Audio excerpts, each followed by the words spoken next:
একটা কথা আছে, গান আছে বাংলায়, একটাই কথা আছে বাংলাতে, বন্ধু বন্ধু আমার জাফর ইকবালের সেই গান আজকে আমার মনে হয়েছে। পুতিন কাকুর প্রতি ভালোবাসা বাইরে গেছে। যারা আমার মাধ্যমে রাশিয়া ইউক্রেন যুদ্ধ এবং পুতিনকে চিনছেন, ভিডিও সর্বোচ্চ শেয়ার করবেন। কারণ আজকে আমি দেখছি যখন সৌদি, কাতার, বাহরাইন, তারপরে হচ্ছে আরব আমিরাত, জর্ডান, আরো বেশ কয়েকটা রাষ্ট্র মার্কিন যুক্তরাষ্ট্রের সাথে হাত মিলাচ্ছে, তখন বিপরীতে বন্ধুত্বের দাম দিতে গিয়া পুতিন কাকু একা সিস্টেমের বিরুদ্ধে দাঁড়াই গেছে।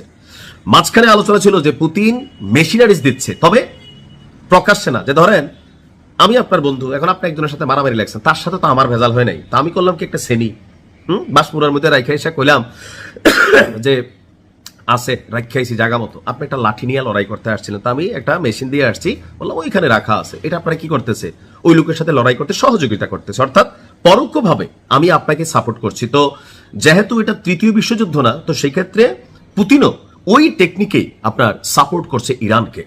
এমনকি এটা যখন প্রকাশ্যে আসছে, আরেকটা জিনিস বলতেছে যে মার্কিন যুক্তরাষ্ট্র এবং ইসরায়েলের আয়রন ডোমকে ছেদ করতে যেই প্রযুক্তিগত সহযোগিতা পুরোটা রাশিয়া দিচ্ছে, এই অভিযোগ নিয়ে বহুত কানাঘোষা। তো রাশিয়াকে দিলাম আর কি, তো সমস্যা কি?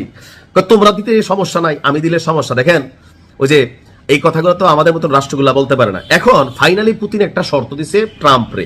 কি ট্রাম্প শর্ত? রাশিয়া ইউক্রেন যুদ্ধে ইউক্রেনের মতন একটা রাষ্ট্র রাশিয়ার প্রেসিডেন্ট ভবনে হামলা চালাইতে পারে, এটা কেমনি সম্ভব? ভাবা যায় পুতিনের বাসভবনে হামলা চালাইছিল না? এখন এই যে প্রযুক্তিগত দুর্বলতার তথ্য মার্কিন যুক্তরাষ্ট্র পুরা তথ্য ইউক্রেনে দিত, যুক্তরাজ্য দিত, এখন ওই তেলটা আজকে ইরানরে দিয়ে মিটাচ্ছে। এখন যখন আলোচনা সামনে আসছে, পেয়ার কেয়া তো ডারনা কেয়া, মানে ভালোবাসছি যে তোর ভয়ের কে আছে, প্রেম হবে খোলামেলা। হ্যাঁ, মুখে মুখে রটে যাবে আমাদের প্রেম কাহিনী। পুতিন মুখে রটার দরকার নাই, আমি জানাই দেই। তো কি করছে দেখেন, রাশিয়ার প্রেসিডেন্ট পুতিন বলছে যুক্তরাষ্ট্র যদি ইউক্রেনের সঙ্গে সব ধরনের গোয়েন্দা তথ্য আদান প্রদান বন্ধ করে, তাহলে রাশিয়া ও ইরানকে আর তথ্য দিবে না। এখন এই কথাটা আমাদের অনেকের মন খারাপ হওয়ার কথা। তো এটা একটা উদাহরণ দেই। এক মা বহুত কষ্ট করে একটা ফুট ফালছে, মানে ছেলে ফালছে। তো ছেলে একদিন মা তোমার বেচালাবো, মাই হারে ফুট কিতা কইলি, ফুট এত কষ্ট করে তোর মানুষ করছি, কেমন দাম কয়াম কেউ কিনতে হয় না। অর্থাৎ এটা এমন একটা কথা জাস্ট হচ্ছে লাগে ওয়ার্ড ইউজ করা আর কি।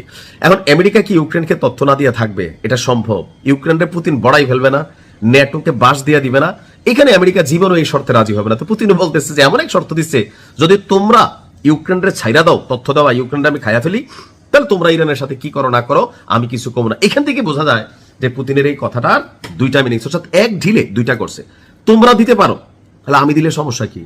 আমরা তো এটাই বলি, ইরানের টাকা দিয়ে চলতেছে, তাদের টাকা দিয়ে তারা ব্যবসা বাণিজ্য, অর্থনীতি, মহাকাশ নীতি, প্রযুক্তি নীতি, ধর্মনীতি, সামরিক, বেসামরিক, তারা তাদের রাষ্ট্র ডেভেলপমেন্ট করতেছে, পারমাণবিক সক্ষমতা বাড়াচ্ছে, আমেরিকা তো বাড়াচ্ছে, চীন বাড়াচ্ছে, রাশিয়া বাড়াচ্ছে, ওই সমস্যা নাই। আমরার তারা করলে সমস্যা, কারণ কি তারা হদ্দার, আসান এলাকার মধ্যে হদ্দার। তো এই হদ্দার বিবৃতি তো কেউ কথা কইতে পারে না, এখন দুই হদ্দারে লাগছে। হদ্দার মানে হচ্ছে সর্দার, কুমিল্লার ভাষায় আমরা বলি হদ্দার।